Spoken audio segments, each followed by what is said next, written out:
This is Jim Hennager, Table Talk, New Independent Party. I just kind of feel like a weatherman giving you updates on the weather. It's December 28th. We're expecting a winter storm. We've had some snow and the lake here is partially covered over, so it's a little chilly out here. Have to kind of bundle up today. I don't know if the geese have taken off yet or not, but I don't see any out here, so they may have. They normally take off a couple weeks earlier than this. Today, I'd like to get into the issues related to education, and it's a very complicated area, and I'm not sure what's going to change, but I believe we need to move in new directions with education as well as I have in the other areas that have gotten into. Let's talk a little bit about some of the problems first, and then I'll recommend some solutions. I actually, my whole career has been in education, either teaching or administration, so I believe I understand the issues related to how to learn and how to educate are part of my background and my experience. But what I'm finding is a very strong resistance to change. Now, we see changes in public education here in the United States, but they're kind of incremental.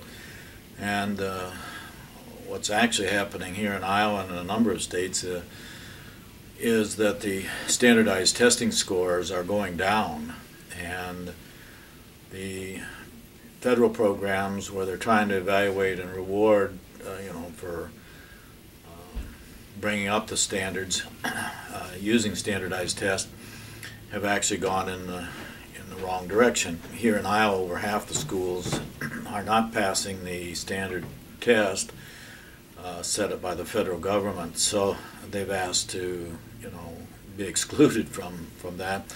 Now here this last year, the Department of Education has even asked to make up their own standardized test, guaranteeing that the results would come out better. But what does that suggest? It just suggests that they're going to change the test so that it's easier. I don't know how else you can look at it. And I don't think that's the answer. In fact, I think it's just the opposite. We need to increase the standards. We need to increase the expectations of what education is providing. And to do that, we really probably have to get away from standardized tests. And we need to get away from something that I would call industrialized education. This concept of how we organize schools actually goes back to the 1890s and 1910 and that era, when we were trying to get millions of people off the farm and into factories. And it was the industrialists, people like Carnegie and Mellon, who saw that men coming off of the farm where they were very independent, got up when they wanted to, went to bed when they wanted, worked when they wanted. When they came into factories, that was a huge change for them and not very successful in some cases. So what they wanted was an education system to make that transition. Basically, they wanted schools to be like factories. And so the first schools were one-room schools, which my mother attended. But by the 1940s and 50s, we were getting schools that actually were architecturally even recommended by Carnegie. You'll see a lot of those schools across the country, the 2-3-story brick buildings. And we got into this mode of school being like a factory. You had hallways, you had rooms, you had a teacher who was like a boss, would stand up in front, have to keep the classroom quiet, orderly, punishment if you had students that didn't stay quiet and do their work. You had work benches or work desk, you had homework, You had grades like A, B, C, and F. F being failed, fired. There was the the symbolism there was very clear, and even the idea that students would need to take homework, after the regular hours was all part of this scenario to get people into feeling like you were in a factory. Even the hallways with the lockers and like 3 minutes between classes and 20-minute lunches, all of that was geared towards turning out people that could basically perform as expected, take orders as expected, do their work, and be evaluated by it. Okay, do you see that? Now, by the 1980s, there were more than 50% of students coming out of high school going into jobs that weren't really related to a factory. I mean, there were more service jobs. There were more jobs where people had to think for themselves. And by the 90s, particularly moving into the 2000s, we're moving into an era where more and more people are actually working from home. So the kind of personality characteristics of a person that was being trained to work in a factory are now dynamically different than those people that are working from home or working in settings where they have to deal with people. They need communication skills, they need problem-solving skills, they need to be able to look at a bigger picture and fit into that picture. And it's sort of old school, new school strategies going on here.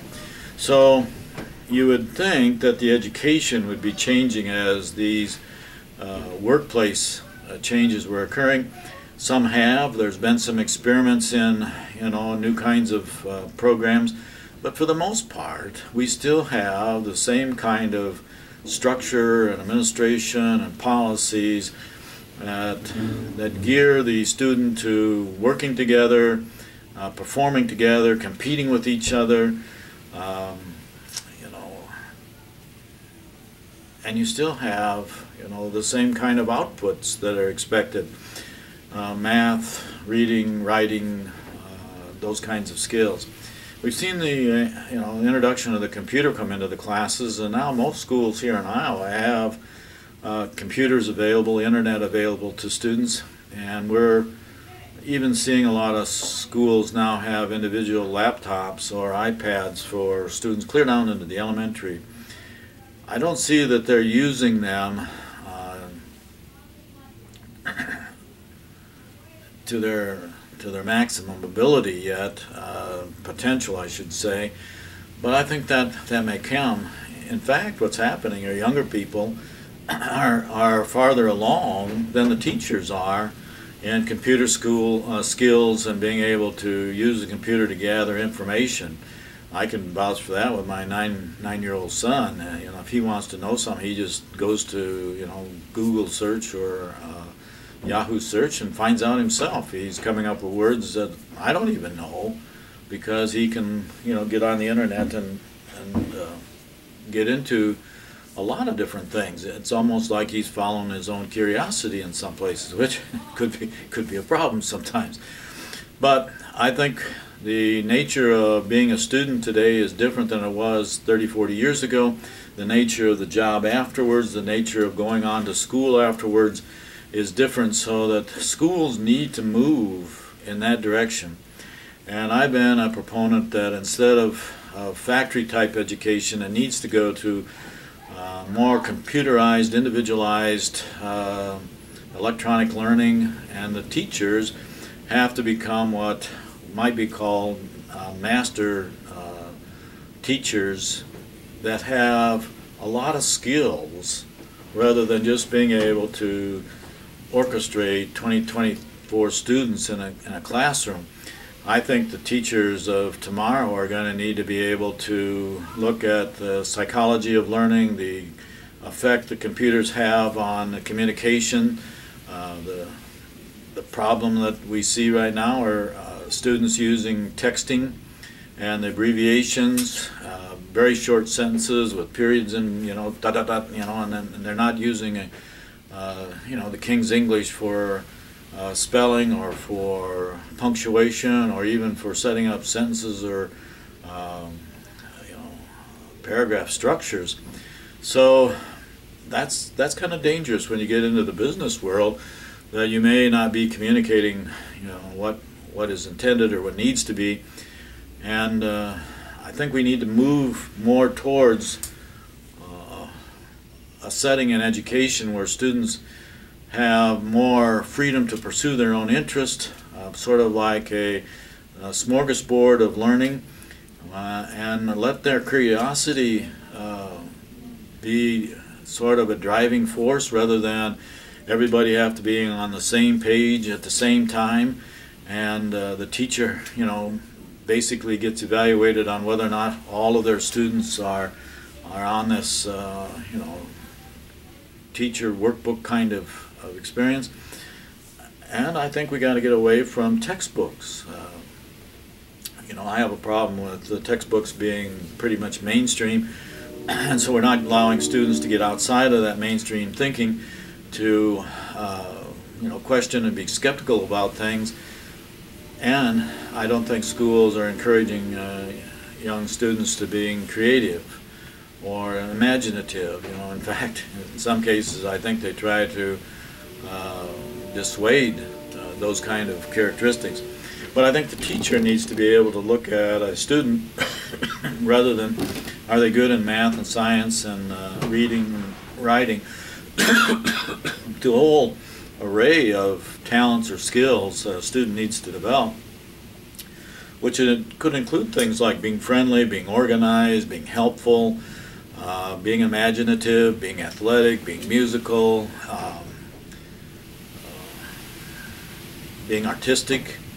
You know, I think what I would see the teacher of tomorrow, this master teacher, having a computer program that tracks maybe 20, 24 students in that classroom, and not just for 9 months. I think we need to be going 11 months out of a year, probably 12 months with time off for family outings and things, vacations, but not for 1 year. I think, you know, a teacher should be with a group of students for maybe 4 years, and there needs to be standards of what they need as individuals to move on to the next level, the next 4 years. So if they started at age 3, you're going 3, 4, 5, 6, and then 7, 8, 9, 10, and then 11, 12, 13, 14, and then 15, 16, 17, and 18. So I see 4 groups.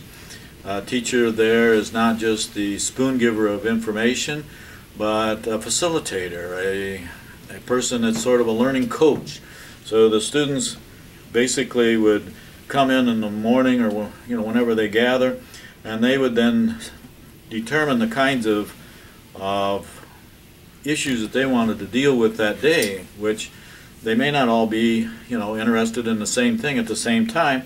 So maybe some of the class would be interested in math skills, and another one might be interested in more social skills or communication skills. So I think the teacher has to be able to allow those kinds of decisions on the student's part. And you know, we're strapped to a one building concept, but I think in the future, particularly if we move in the direction that I'm suggesting, where we have you know, 25, 30,000 new communities, much more compact and on levels, and not designed for cars, but designed for, you know, functioning within a community. I could see students, you know, say at 8 o'clock, maybe 5 or 6 of them decide that they want to go down to the drama center, and another 5 or 6 want to go over to the athletic center, and another 4 or 5 want to go down to the learning center. So they, you know, they just start at a point, and then they go out into the community, so that the school isn't one building, it's part of the community. And at lunch, they should have some kind of a ticket, or, you know, an ID bracelet or something that allows them to, you know, go to local cafes or restaurants and get their lunch. So the student from an early age feels like they're part of this community. Not that, you know, you have to worry about, safety and things like that. You don't want your 3-year-olds running around town. But I think, by the time they're 7, 8, 9, I think they should be able to move around the city and feel very welcome in their own community. It's something that we don't do now. I see a husband and wife were arrested in New York City for just allowing their 7, 8, 9-year-olds to go down to the local park and play. They thought that that was being a bad parent. I don't think that's fair. I think we've gotten so paranoid about strangers and about things happening to kids.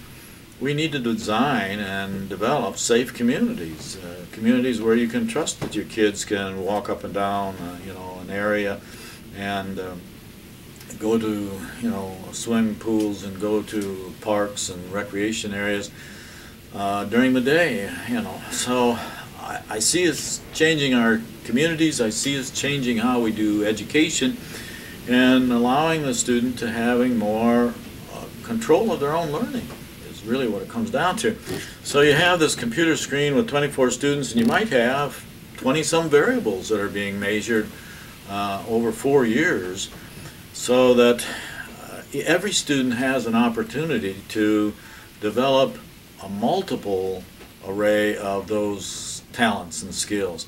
Now, not every student is going to be, super good in science or super good in math or super good in art or super good athlete or super good musician.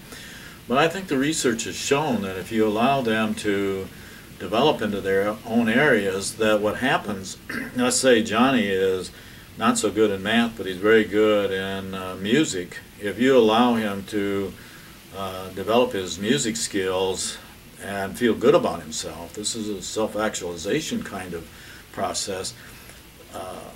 If his music schools are being rewarded and he's feeling good about those, it's going to bring up his math skills. Do you see the concept? Everybody's a star, everybody has talents.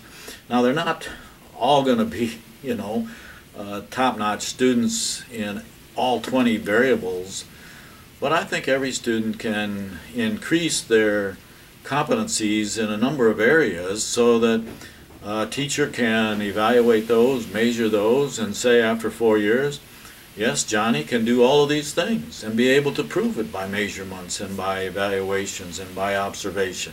It's not just a testing kind of situation, but the teacher gets to know these students very well and feels very comfortable in being their coach to develop those skills, all of those skills, across the board. Okay, so I see it individualized, I see it computerized, I see students getting on the computer, and the computer actually does the grading on, intermittent testing, and so a student, this student might be, on lesson 20 in math, and this student might be in lesson 5. And then the teacher can see that, so he can go to, Susan over here on lesson 20 and say, why don't you come over and help Johnny on lesson 5?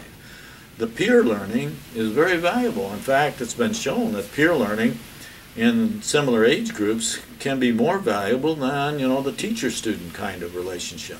So there's some things that I think the schools can do to improve the skills that we need in students tomorrow. I think communication skills, managing time, independence, being able to be creative, problem solve, being able to take on complex problems, those are the kind of students we need moving into tomorrow. We don't need robots that just take orders and comply with everything. Okay, so that's a big stretch, and I think some schools are trying to do more of that than others. But I really think we have to get away from the textbooks, get away from the teacher planning kind of idea, and open it up so that it's more individualized. Now, we're seeing some problems, not just in Iowa, but in many states where the test scores are going down. For a long time, in the 50s, 60s, even into the 70s, Iowa students were ranked, 1, 2, or 3 in the nation. So it was very high. But it's steadily gone down, and now I think we're ranked right in the middle. So we've come down a long ways, and this is measured by the standardized test scores. So what has happened? Okay, And there's an elephant in the room on this that nobody wants to bring up. But in 50, 60, and in the 70s even, Iowa was 95%, 98%, you know, just local students, white students, farm students, you know, farm families. And the schools were very small for the most part. There were, you know, 10 or 12 large communities, but most of the schools were pretty small. So you had a lot of interaction between the teachers and the students. Teachers were from the community. They knew the students and they knew their brothers and sisters and their parents. You know, it was that kind of a almost family situation. And I think the standards were easier to maintain because there was a very strong similarity in the students. Now, the elephant in the room is that in the 80s, 90s, and 2000s, what has happened is we've had an influx of immigrants coming into Iowa, and we haven't adjusted. I'm not saying that the problem is the immigrants. I'm saying that the problem is that the schools haven't adjusted to that challenge. Take where my sister taught in Sioux City. You know, they went from 300 students that couldn't speak English to 3,000 in about 10 years. Well, you take a 14-year-old boy that just come in from, you know, Latin America and speaks very little English, and you put him into a standardized math school test, he's not going to score very well. I hope you can see that, okay? And if you got 3,000 of them in there, then that's going to bring down the school average very quickly. And that's what's happened. Almost all of our large schools have had an influx of international students or students from other countries, other languages. Our Des Moines schools now have students speaking, I believe it's 102 different languages. So it's not their problem. I mean, they're coming to us. You know, they have immigrated here and they have their reasons for coming to Iowa, and we need them.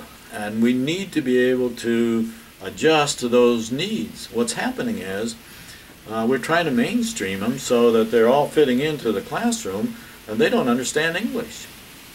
It's as simple as that.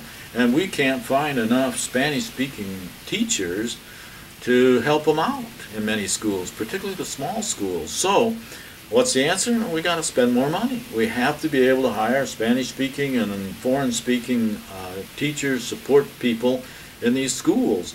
And we can't expect that a student coming in at, say, 10, 12, or 14 is going to be able to learn English in 5 weeks or, you know, 5 semesters. Most, you know, of us, if we were going to learn a foreign language, it would probably take years before we felt very confident in it. So we have to adjust how we're offering these educational training to students that are coming in with different backgrounds, different language skills, different cultural skills. And we have to give them more time. So I'm thinking that they're on a parallel course where they're taking mainstream courses, but they're also taking support level courses in their area of language. And you know, at some point the language is going to catch up to the new language, and some of those same things that they're learning in one will, you know, they'll be able to see it in the other parallel program. But it's going to take several years, and I don't think it's fair to give standardized tests to students that can't speak English. I think dropping them out of that testing is appropriate. So at some point we classify them as English proficient, then test them. You know, that makes sense. So I think we want immigrants. Here in Iowa, we need immigrants, and it's a huge issue.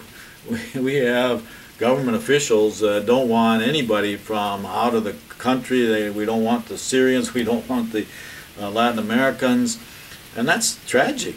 I mean, it's going to be an issue in the future that's going to be critical to Iowa and many countries, many states here in this country, because we have an aging population where the average age of our teachers is now 58, the average age of our nurses is 55, the average age of our factory workers is above 55, the average age of our farmers is close to 60. You know, what's going to happen in 10 years?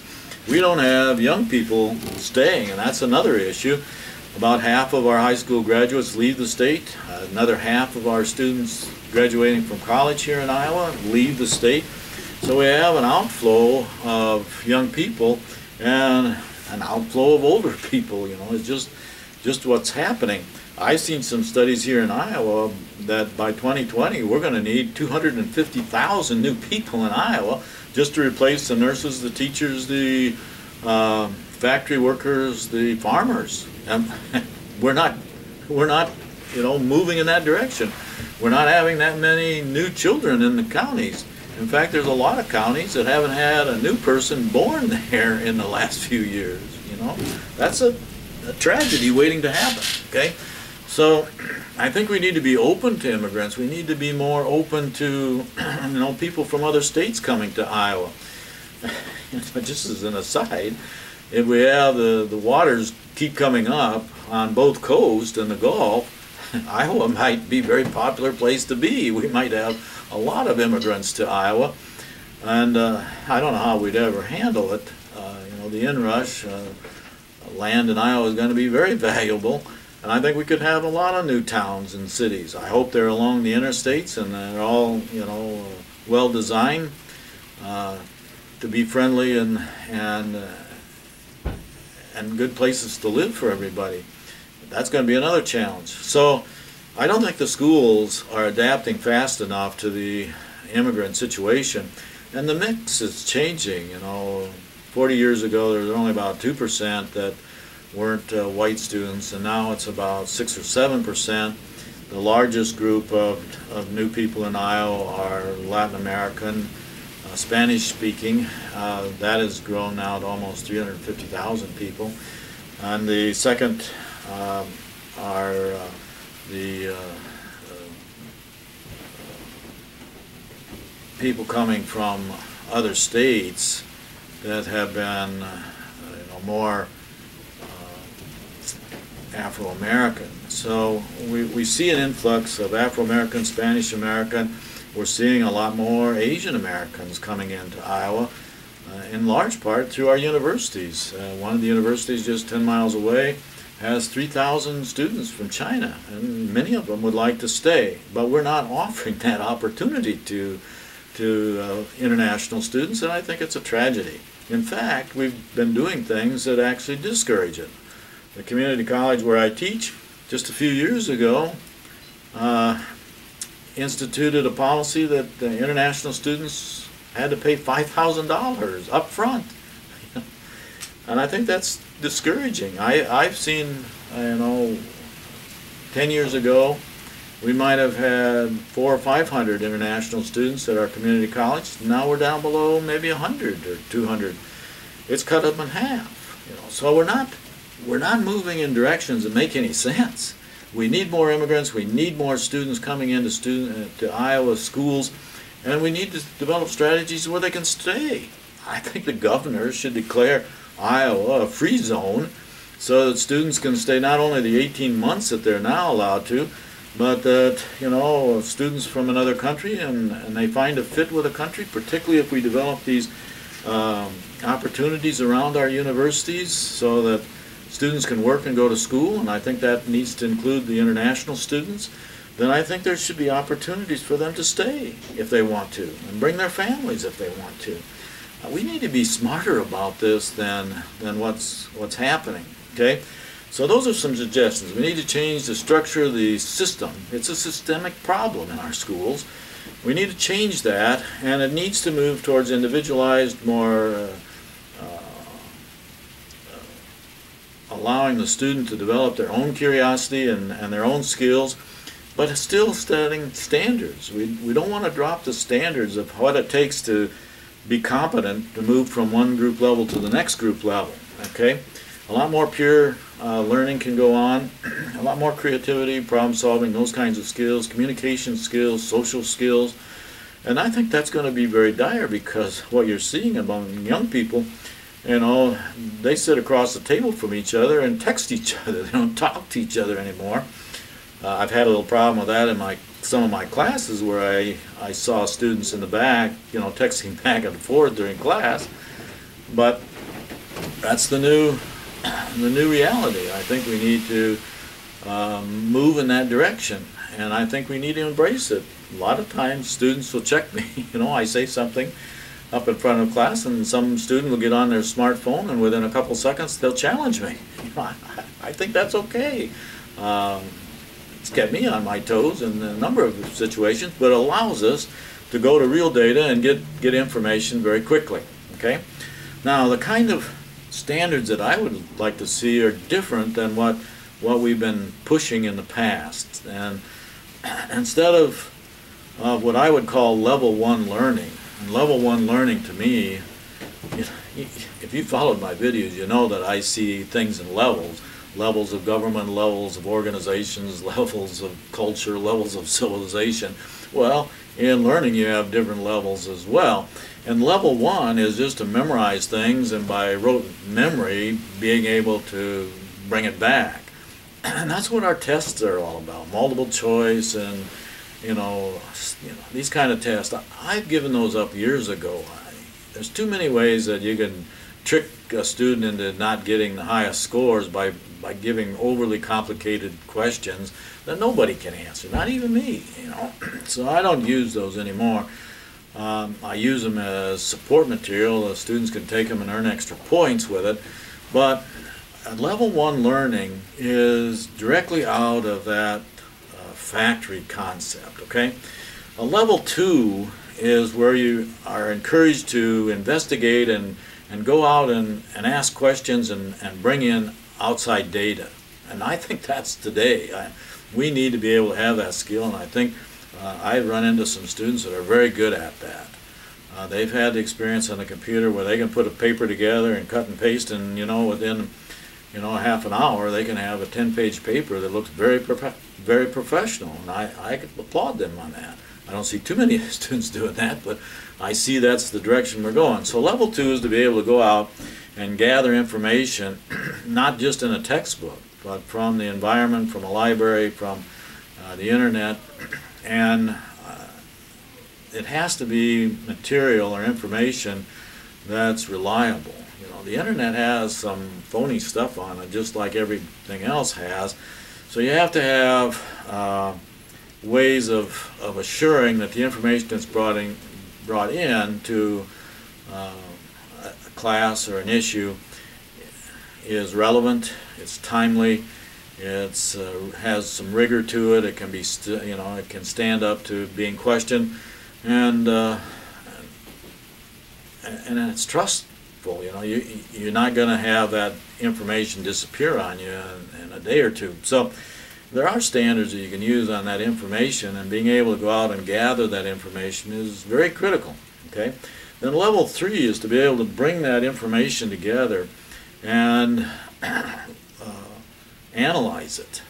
And to analyze it, you can do it statistically, where you create, chi-squares and all of those kinds of things to, see how things have changed over time, or see what the difference is between issues.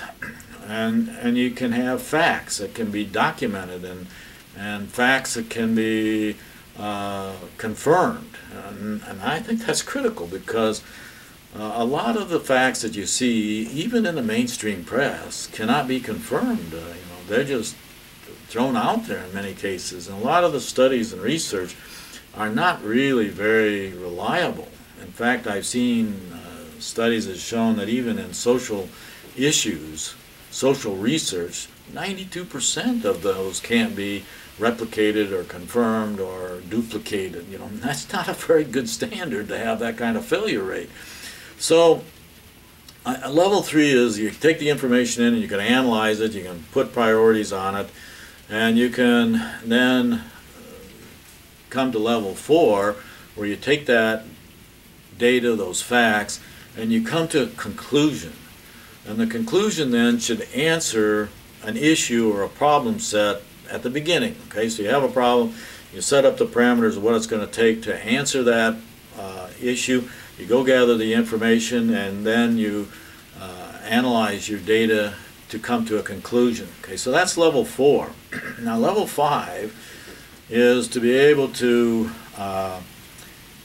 synthesize it to your own values, your own priorities. Now you can come up to a conclusion that answers it, you know, to a standard that, you know, your classroom needs or your school needs or your, you know, government needs or your economics, business needs. But it's another thing to come up to a solution that satisfies yourself. And I think that's very important. The conclusion that you come to, you need to be comfortable with it. And that's called a synthesis, so that you can, you know, bring those facts to a conclusion, and it might change how you look at the world. In other words, you come into a situation, a problem, and you have some values, you have some perspectives on things, you gather the data, and out of it, you might change your opinion, you might change how you do things, you might change how you talk about something, you might change your behavior, okay? In my opinion, that's what learning is. You know, you should be able to take, you know, where you are here, add something, and then it moves you to, you know, to another location as far as how you look at the world, okay?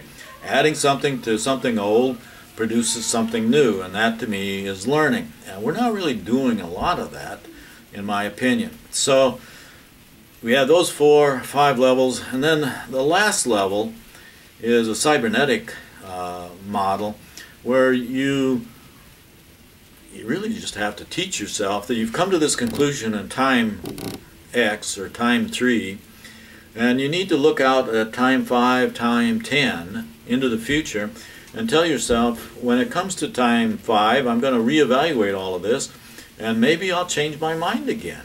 Okay, that's critical in today's world where everything keeps changing, and if you don't deliberately set yourself up in the future to reevaluate, you're stuck.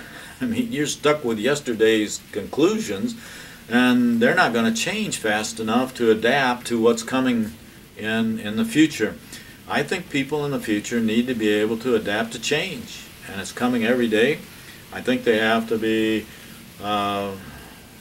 knowledgeable about the change. They have to see how it influences their own priorities and values. And not that you have to change. It's not like your values and priorities have to change all the time. It's that you have to be comfortable with them. Do you see the difference? Okay.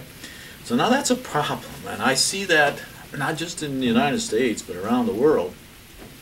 I think there's been a long-term study by 2 psychologists on performance testing, Dunning and Kruger, where, you know, the rough conclusion is that stupid people, non-competent people, can't see that they're incompetent. Are you following me? So that if you don't go through all these 5 levels of learning and you just, you know, pick up some facts or some, you know, opinions without testing them, without, you know, really challenging, you know, where they come from or how they play into reality, you get into the attitude that, you know, I see too often, and that is, don't bother me with facts. I've got my mind made up. You know, I'm satisfied. I feel good about where I'm at. Don't, you know, don't get in my face with anything. I see that with students. I can present all kinds of evidence to them about subjects like the death penalty or gun control or abortion, you know, and we could look at all the numbers and we could see the trends. We could see how, you know, things have changed. But that doesn't mean that they're going to change their mind about things, okay? Now, the really, you know, students that take learning seriously and they have an open mind to things changing on them, they're more likely to actually challenge themselves to change in the future. But I think it's dangerous that we get into a situation where we have sort of tribes of thinking, if you think about it that way.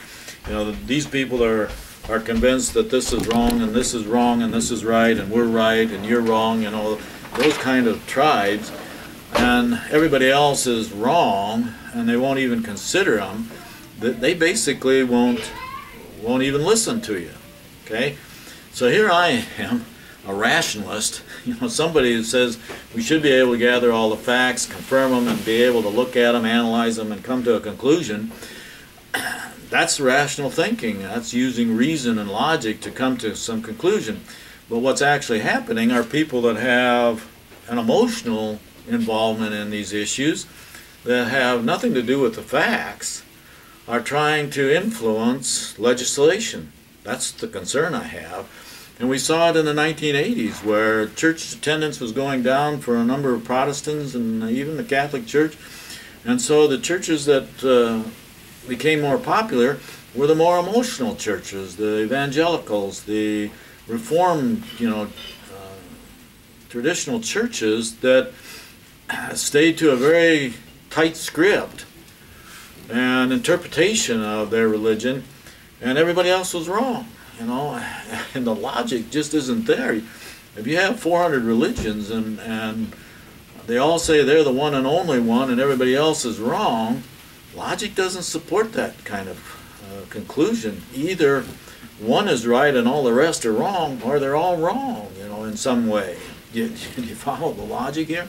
So I think, religion and cultures and politics, they need to be more flexible. They need to be able to look at a lot of different information and adjust to it. And if we aren't willing to do that as a civilization, where we acknowledge that everybody has the right to their opinion, the right to their religious, values, that has to be important. But to have one group, one tribe say, if you don't believe like I am, I'm going to cut your head off. That's what's going on in the world. Or if this writer is more moderate and is writing about, open ideas in certain areas, and then more conservative, break into his home and kill him and his family because he's a moderate, that doesn't make it, I think we have to have some pushback against this kind of narrow thinking. And it has to come from people at the top, the people that are leading us in education. And if we're not seeing that, then I think we're just going to have reverberation after reverberation of the same kind of narrow-minded thinking on politics, on economics, and religion. And we're not going to get along. That's creating these tribes that have their own way of doing things, and they think they're right, and they think they have the right to make everybody else believe like they do. That's dangerous. And I think what we're seeing in the world are those kind of divisions. So I'm hoping that education in the future can encourage more rational thinking, more logical thinking, more open-mindedness, more creativeness. We really need some very creative people for the future. You can go to some of these new films, like my son and I went to Star Wars this last weekend, and it was fantastic. Somebody was very, very creative to be able to put that together. And I think some of these movie makers and science fiction writers, they see a future where there's a lot more options than what we're seeing in the mainstream. And so I'm encouraging from an educator's point of view to move in that direction. And I need our schools to be not a systemic problem, but that they can adjust to what's coming in the future. And I think we're going to have some real issues, economically, politically, religious issues, that will challenge us much more than what I think students are being challenged today. I like my students, I get along with them very well, but I'm not so sure that they can handle everything that might come, and being able to think through it. I gave a lecture, one of the first lectures I gave at the university, and I called it the theories of the brown paper bag. I got up on the stage with a brown paper bag on and walked around, bumped into things, and I suggested that sociology was a lot like that people were walking around in brown paper bags, and they didn't really try to see beyond the paper bag what was around them. They weren't relating to people, and you had to take the bag off to be able to be human. And I think we have a lot of people walking around with brown paper bags on their head today. So please, take off the brown paper bag, join humanity, and try to look at the world on different levels and with a lot more opportunities. I think the future could be very, very bright if we'll only give it a chance. We can do better. Thank you.